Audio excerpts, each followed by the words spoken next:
penjualan pasir ke negara tetangga. Itu seharusnya juga harus diusut. Jadi bukan hanya soal pagar laut. Apakah ada agenda cuci tangan dari seorang Menko Perekonomian? Karena nggak mungkin ujuk-ujuk ada sertifikat, lalu ada coupling lokasi kalau nggak ada perlindungan dari atas. Tapi nggak ada yang ngakuin. Ini siapa yang masang, yang nggak berani bongkar juga. Namanya tanah air kan. Tanah. Tanahnya sewa, airnya beli. Lah iya. Ya seujon kita jangan-jangan Menteri KKP juga punya.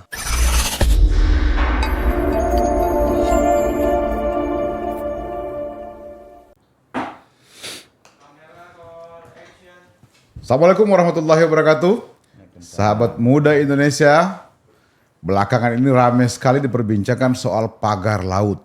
Laut kok dipagar? Mungkin suatu saat langit juga akan dipagar oleh mereka-mereka yang tidak cukup dengan kekayaan yang mereka punya. Hari ini kita lihat bahwa ada kendali kekuasaan para konglomerasi yang sangat kuat di balik peristiwa pagar laut. Banyak spekulasi yang terjadi, sahabat muda Indonesia. Banyak juga ternyata orang-orang di pemerintahan yang juga ikut masuk angin. Karena mustahil itu terjadi tanpa sepengetahuan orang-orang yang ada dalam pemerintahan hari ini. Telah hadir bersama saya dua aktivis yang singa pada zamannya masing-masing. Satu mantan presidium GMNI, Bung Ahmad Suhawi. Selamat sore. Yang kedua mantan presiden mahasiswa, sekarang wakil ketua umum DPP Komite Nasional Pemuda Indonesia. Kita mau lihat perspektif aktivis terhadap tindakan yang menurut kita tindakan yang sangat rakus. Saya mulai dari, saya panggil Gus, karena beliau ini besar di lingkungan priai. Gus Hawi, apa yang Gus Hawi lihat dari peristiwa pagar laut ini? Ya. Seperti Bung Ilham sampaikan di awal, memang dunia ini cukup untuk menghidupi seluruh umat manusia. Tapi memang tidak akan pernah cukup untuk memenuhi keserakan satu orang manusia. Ya. Tapi atas kejadian pagar laut ini, saya ingin melihat dari beberapa perspektif. Sehingga narasi yang timbul kemudian itu tidak membuat pertikaian anak bangsa yang kontraproduktif sebenarnya. Nah, pertama, pagar laut ini bukan hanya di Tangerang, tapi ada juga di Bekasi, ada juga di Surabaya. Kenapa hal ini terjadi? Ya menurut saya pengembang perumahan, terutama para pemain developer lah ya, perumahan ini membutuhkan lahan yang makin murah sehingga keuntungan bisa Berlipat ganda. Kayak gitu. Nah, pada kenyataannya tanah darat itu kan menjadi makin mahal, sehingga kalau misalnya itu dibangun perumahan maka harganya menjadi sangat fantastis dan sangat mahal.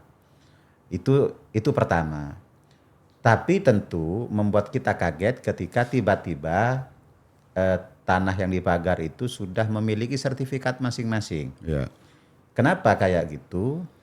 Sertifikat ini apalagi pantai ya, itu kan butuh banyak kajian sebenarnya. Sehingga hal itu menjadi dasar atau alas layak atau tidak misalnya untuk direklamasi kayak gitu. Tapi alhamdulillahnya pemerintahan saat ini telah mendudukkan persoalan pada tempatnya. Artinya ketika di situ diduga ada cacat formil, maka sertifikat itu dibatalkan kayak gitu. Nah, ketika misalnya ada pagar-pagar di situ, maka pagar-pagar itu dicabut misalnya atau dibuang. Tapi apakah masalah potensi penyimpangan yang ada itu gugur begitu saja? Menurut saya itu yang harus ditelusuri. Ya. Kayak gitu. Karena tidak mungkin sertifikat itu tiba-tiba muncul. Ya kan, tanpa dasar.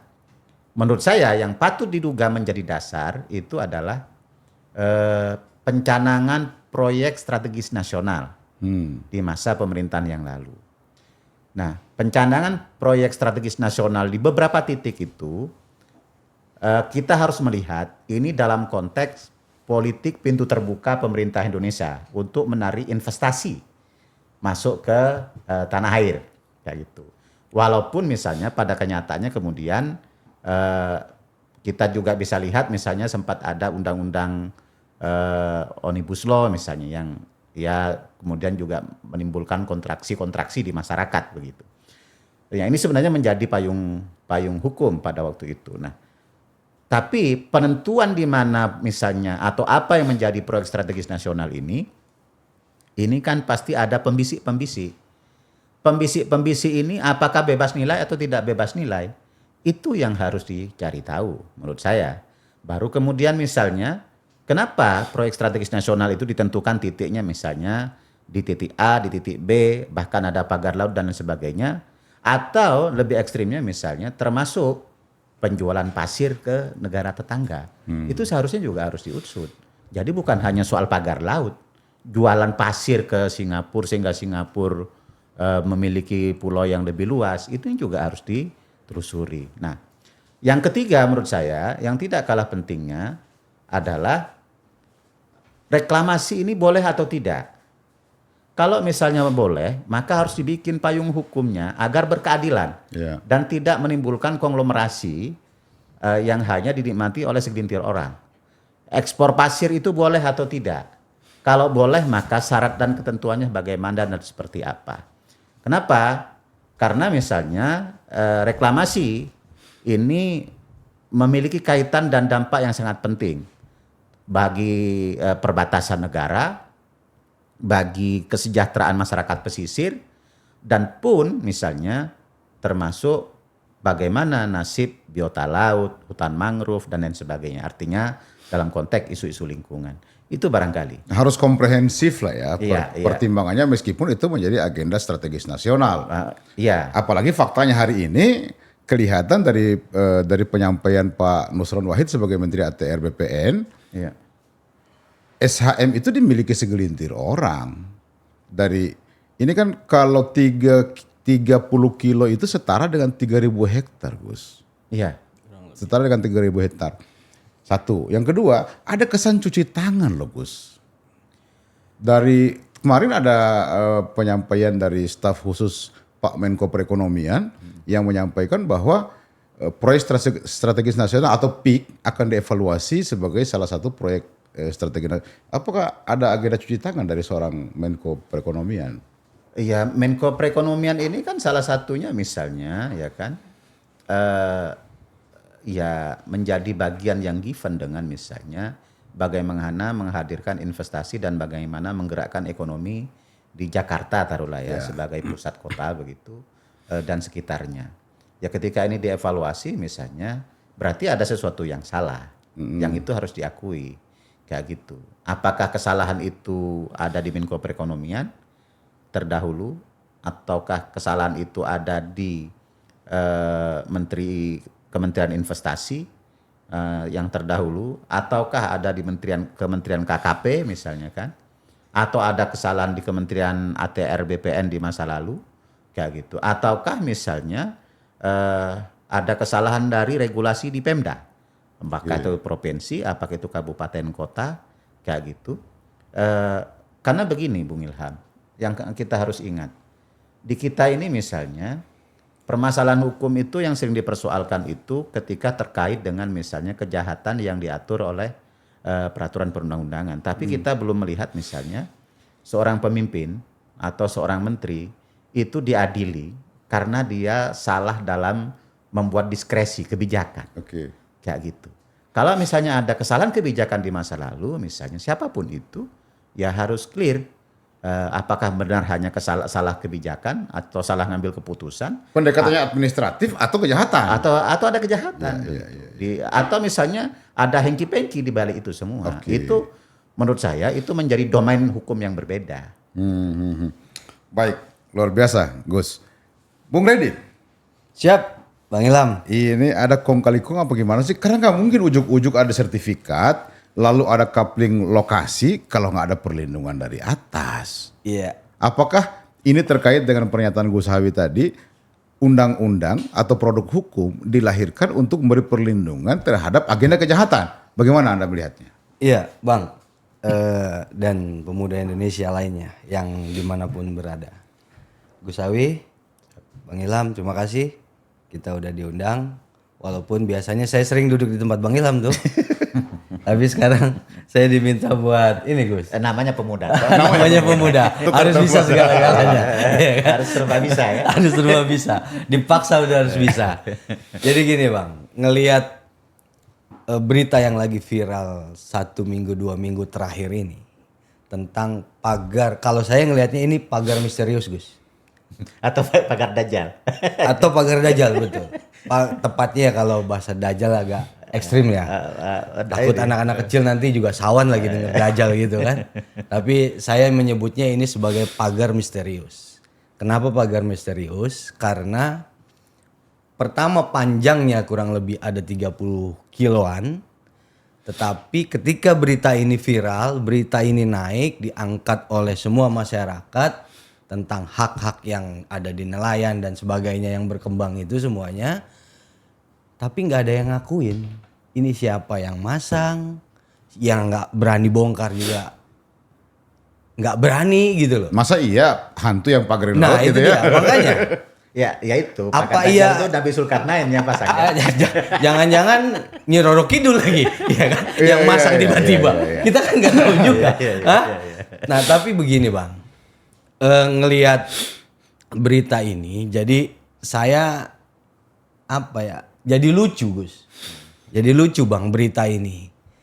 Lucunya di mana? Karena saya melansir di beberapa media, harusnya Menteri KKP yang sebelumnya atau yang sesudahnya ini kan harus tahu nih. Kalau yang baru ini harus tahu sebenarnya ada masalah apa semua di perairan kita. Iya. Harus bisa dia tahu dulu nih. Seminggu, apalagi ini sudah masuk 100 hari masa kerja. Seharusnya Menteri KKP sudah menginventaris masalah-masalah apa yang terjadi di kelautan. Nah, tetapi Menteri KKP dengan gampang, dengan enteng bilang saya nggak tahu ini siapa yang masang. Berarti dalam waktu 100 hari masa kerja, ini Menteri KKP ngapain? Itu pertanyaan besarnya. Bang. Oke. Pertanyaan besarnya itu. Apalagi kita mensinyalir anggaran ini, pagar misterius ini anggarannya lumayan gede Gus. Dari mana itu? Ya mungkin dari Nyi Roro Kidul kali yang ngasih. Tapi kita Ya kalau dihitung-hitung kasar ya. kalau hitung kasar miliaran ini. Nah nggak mungkin tidak ada orang yang memasang, tidak mungkin ada orang yang tidak punya kepentingan memasang pagar laut. Pasti ada orang yang punya kepentingan. Iya. Ini saya sedikit Sudah ada sertifikat toh? Iya kalau sertifikat kan berarti punya orang barang itu. ya, saya mengapresiasi ya apa yang dilakukan oleh Menteri ATR Pak Nusron Wahid ya. Artinya sudah melakukan langkah-langkah strategis, langkah-langkah konkret untuk meninjau dan mengetahui apa-apa saja yang terjadi di sana. Dan kita lihat berita 1-2 hari ini Menteri ATR sudah mengevaluasi dan ada beberapa yang sudah dicabut kalau nggak salah saya lihat di berita tadi per hari ini.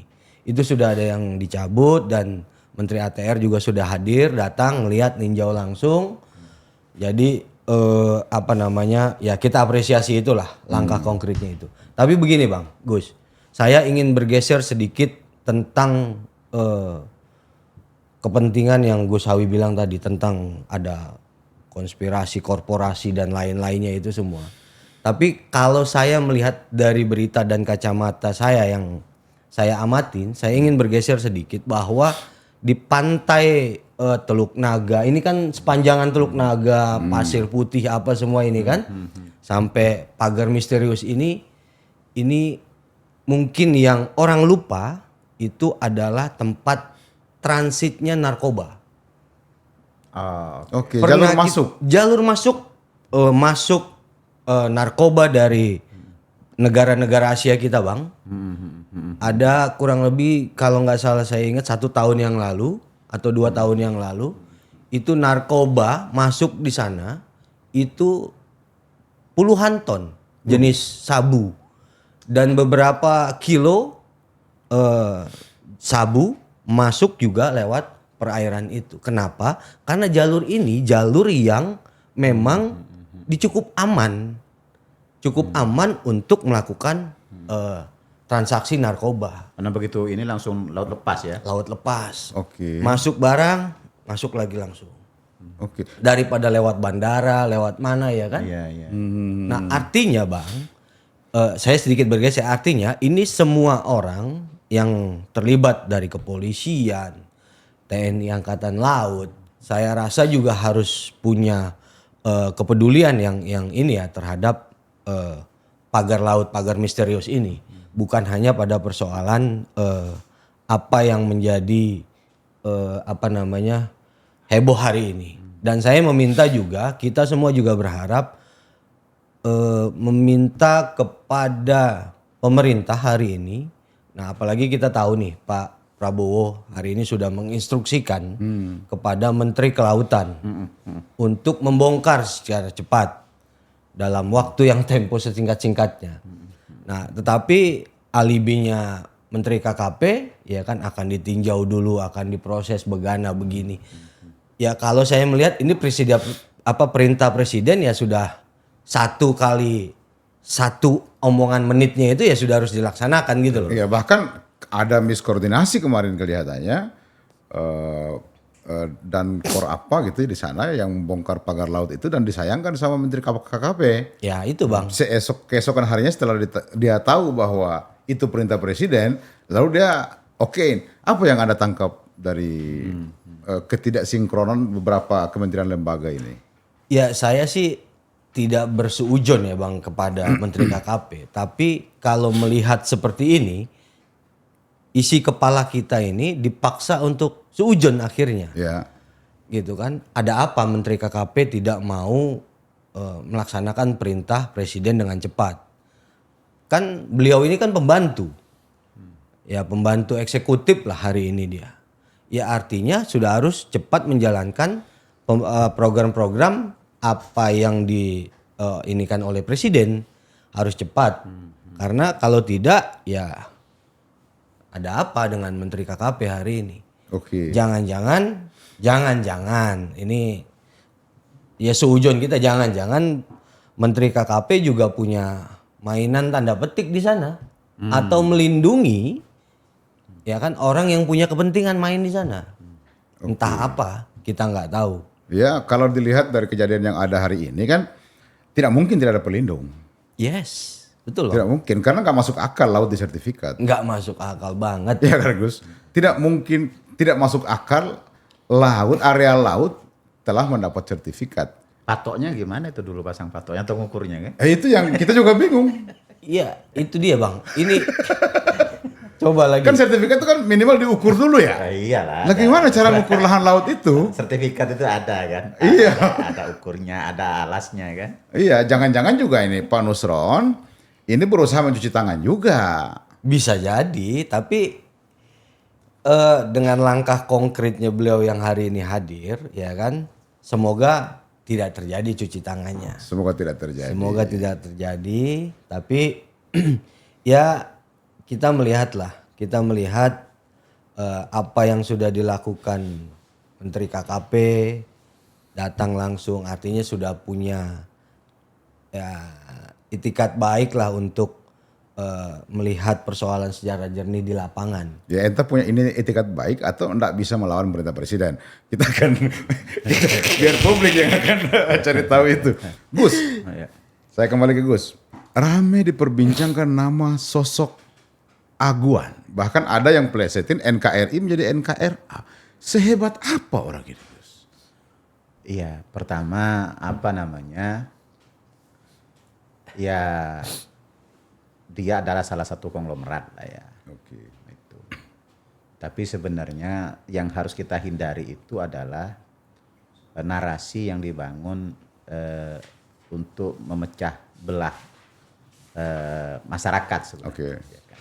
dengan isu-isu rasialis misalnya. Itu yang harus kita hindari. Tapi kembali ke pertanyaan. Gus izin, mic-nya agak ditarik. Oh ya, Oke. kembali ke situ, sebagai konglomerat, ini alam demokrasi, ya kan. Kan kita semua aktivis ini ya kan, kita paham berapa biaya caleg, ya kan, berapa biaya jadi kepala daerah, kan, kayak gitu. Jangan-jangan jadi menteri juga dibayar? Iya, Ada harganya pasti tuh. kayak gitu. Ya dengan asumsi kayak gitu, ya kan. Kalau konglomerat ini kan berarti ya pasti punya banyak ternak juga kan. Oke. Ya itulah kalau mengukur kehebatannya kan kayak gitu. Siapa ternak itu ya kita baru mengendus saja kan, tapi kan kita tidak pernah. Kira-kira siapa yang kebakaran jenggot dari kaos ini? Itu ternaknya gitu ya.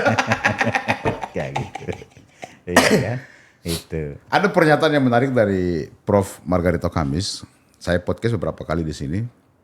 Beliau bilang oligarki itu akan mengatur siapa yang menjadi presiden atau siapa yang akan memimpin negara sesuai dengan keinginannya.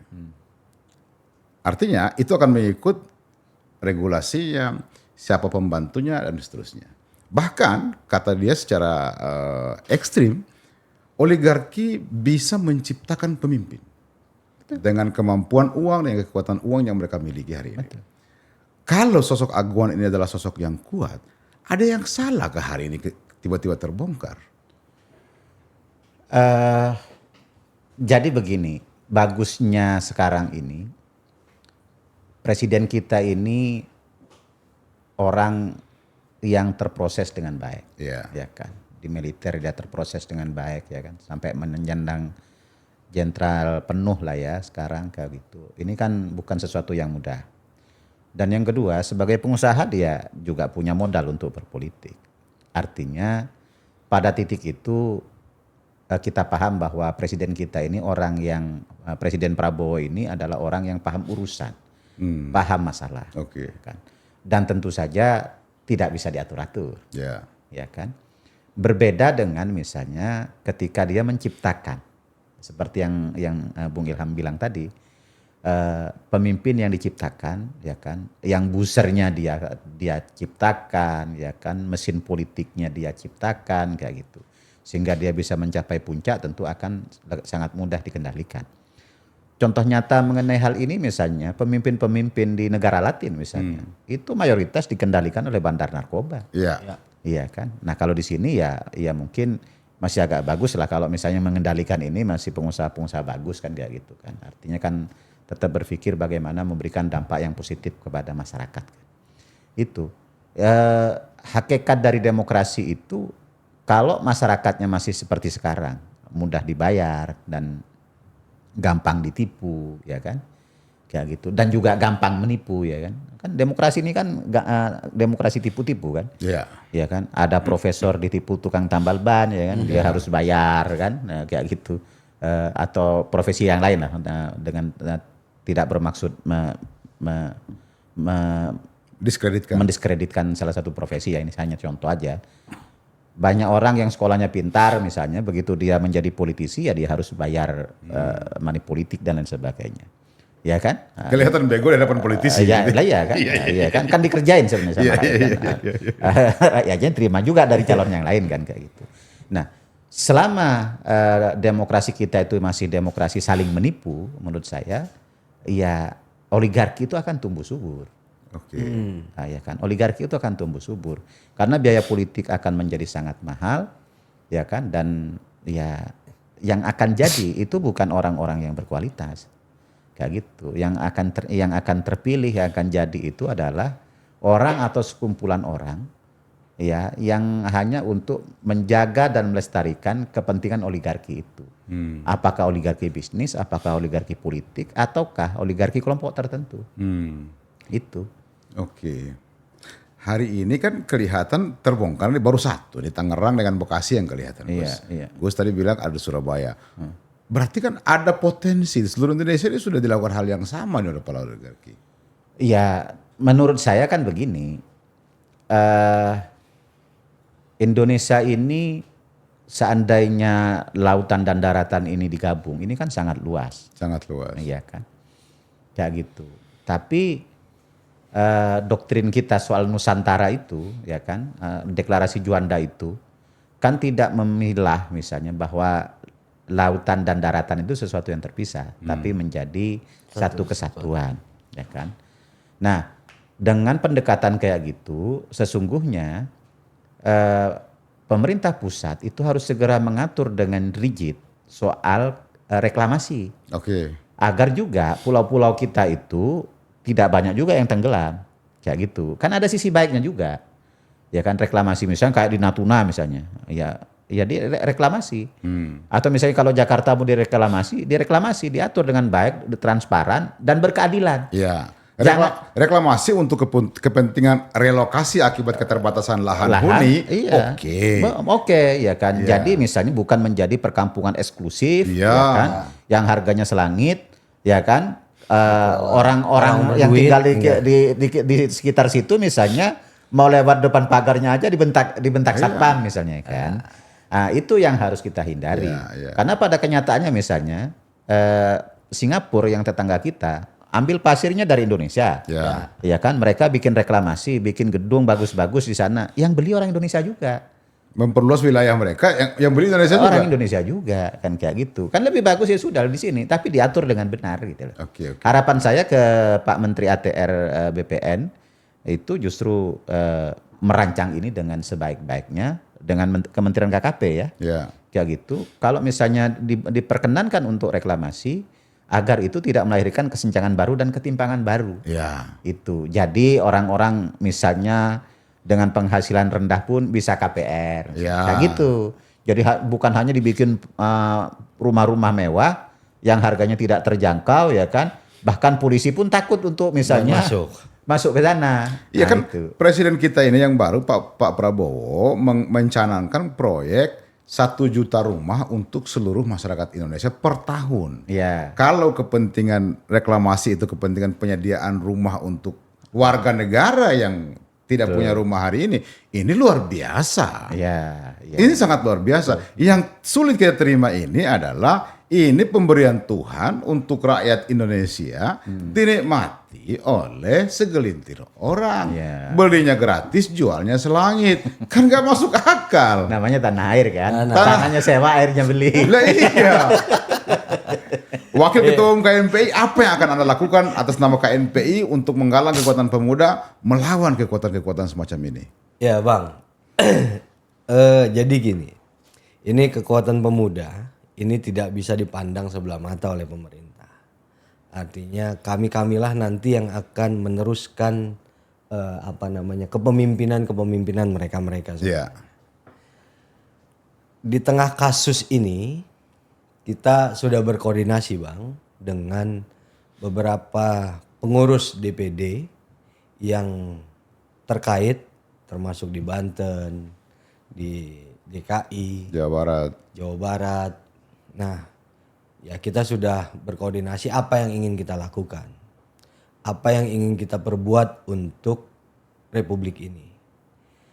Nah, ternyata kesepemahaman dan ide kita sama. Artinya kita ingin membantu pemerintah untuk menyelesaikan persoalan pagar misterius ini. Di mana bentuk bantuan kita, ya kalaupun misalkan pemerintah atau lewat Menteri KKP atau kepolisian atau TNI Angkatan Laut tidak mampu untuk membongkar pagar misterius ini, ya biarkanlah kekuatan pemuda yang akan membongkar itu. Iya. Ya persoalan ada izin atau tidak ada izin daripada berpolemik terus, ini kan pagar laut ini kan cuma bambu aja ya Gus. Betul. Iya. Masa cuma nyabut bambu aja agak susah sih. Betul. Gergaji aja udah selesai tuh. Istilah kasarnya seperti itu. Betul. Tapi kita kan juga pemuda tidak ingin melakukan hal-hal yang di luar koridor keterbatasan kita. Artinya kita tetap ingin melakukan langkah-langkah yang komprehensif kepada pemerintah daerah, kepada pemerintah republik. Ya terkait dengan kasus ini kita juga akan melihat persoalan ini secara jernih. Tetapi kalaupun memang tidak bisa, ya kita akan melakukan dengan cara-cara anak muda. Oke. Begitu Bang. Atau mau gelar misalnya gelar pasukan, misalnya buat rapat pimpinan nasional semua ketua KNPI seluruh Indonesia diundang. Bisa, ini akan kita lakukan dalam waktu dekat. Dalam waktu dekat kita akan ada acara konsolidasi nasional. Nah, itu akan salah satunya membahas tentang pagar misterius ini sudah masuk dalam agenda. Tetapi sekali lagi kita berharap polemik atau kelucuan tentang pagar misterius ini jangan terus berlanjut lah. Pemerintah, Pak Prabowo, Presiden, dan seluruh kementerian ini kita berharap bekerja dengan maksimal untuk bisa melakukan terobosan-terobosan perubahan-perubahan dari presiden sebelumnya. Ya kalau buat kita ini pagar misterius ini persoalan kecil lah walaupun ada siapa di belakangnya. Tapi ya kita sekali lagi mendorong, mengajak pemerintah lewat Pak Presiden, Pak Prabowo, kita mari Pak sama-sama kita berkolaborasi, ajak kami pemuda Indonesia buat sama-sama kita bicara tentang masalah bangsa ini. Masalah bangsa tidak mungkin bisa diselesaikan oleh sekelompok elit. Tidak bisa diselesaikan oleh sekelompok birokrasi. Tapi pemikiran-pemikiran kita, pemikiran anak muda, apalagi kita yang berhimpun di Komite Nasional Pemuda Indonesia, ini rata-rata berlatar belakang aktivis yang punya ide dan pemikiran yang kalau menurut saya. Berapa organisasi kepemudaan di KNPI sekarang yang bergabung? Sekarang yang berhimpun ini ada 191 organisasi kepemudaan. Tingkat nasional. Tingkat nasional. Terus Dan ada 32 DPD 1 provinsi. Yang definitif. Yang definitif ada 27-an. Ya, ya artinya kalau itu dimobilisasi suruh berteriak rame-rame bisa. Ya. Kan. Karena ini kan kejahatan sangat masif, terstruktur dan bahkan ini kayak begal ini. Iya, ini kasar sekali. Ini mainan yang sebenarnya tidak patut ditontonkan di publik gitu. Karena ya lucu Bang. Sekali lagi kita bilang ini lucu. Ini kasus lucu, kasus yang sebetulnya juga kasus nggak terlalu besar-besar banget gitu kan. Ya kalau kita bandingkan dengan gratis makan Makan gratis. Makan gaji gratis. Nah, ini kan lebih kita bisa lebih fokus ke sana. Pemerintah bisa lebih fokus ke sana daripada kita buka berita isinya pagar misterius. Kita buka sosial media isinya yang lewat pagar misterius. Jadi kinerja pemerintah hari ini tidak kelihatan gitu. Nah, bukan pagar misterius sebenarnya. Adinda. Tapi pagar tiban. Jadi tahu-tahu ada pagar kan. Kita ini Bang sebenarnya ingin mendorong, membantu pemerintah nih. Terutama teman-teman KNPI. Kita sudah berkomitmen sama-sama ingin mensukseskan 5 tahun masa kepemimpinan Pak Prabowo dan Gibran. Kita akan mendukung semua program-programnya. Tapi kalau melihat ada kejahatan seperti ini, ya mohon maaf Pak Presiden, pasti kita akan menjadi garda terdepan untuk membicarakan dan bersuara sekaligus. Ya ini loh Pak Presiden yang harus dilakukan. Tegurlah Menteri KKP. Sentilah TNI Polri-nya. Bukannya sikap Presiden Prabowo sudah sangat tegas dan jelas. Ya tapi Gus. Di bawahnya? Di bawahnya ini. Ya masalahnya di bawahnya ini ya kan ya seharusnya sebagai pembantu presiden ya dia sekata dengan presiden kan. Ya, kalau menurut saya kalau nggak bisa ini ya ganti aja. Masih banyak diisi anak muda selesai tuh Bang. Ya apalagi agenda 100 hari itu kan kemarin udah ada survei masih banyak sekali catatan kabinet yang tidak bisa bekerja. Iya. Itu kan catatan ya. Tetapi menarik saya hari ini belum ditemukan tindak pidana oleh kepolisian dari kejadian pagar laut. Sebenarnya kan kita yang orang awam juga itu tahu, masa iya itu bukan tindak pidana? Itu kan kalau bentuk kejahatan. kalau pagarnya mestinya nggak ada pidananya. Bukan tindak pidana bang. Kalau Karena itu bukan punya orang kan, punya negara ya kan. Orang pasang pagar situ ya sama aja kan, sama dengan orang pasang jaring di laut kan kalau soal itu. ya Tapi kalau mau ditelusuri ada tindak pidananya atau tidak, itu dari terbitnya sertifikat. Sertifikat itu ya kan yang kilat, dan apalagi Menteri ATR BPN sudah mengatakan bahwa ada cacat prosedur kayak gitu, tiba-tiba terbit, itu pasti ada sesuatu masalah di situ. Oke. Dan itu mestinya menelusurinya ke situ.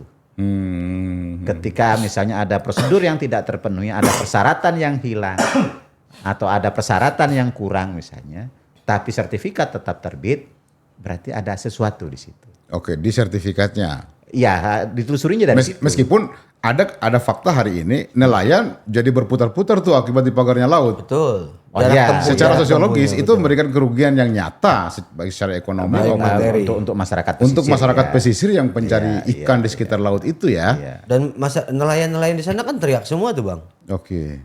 Ya karena kita juga punya ya, saya cari informasi juga ke teman-teman karena KNP ini kan Gus, ini kan semua sampai di kecamatan adanya.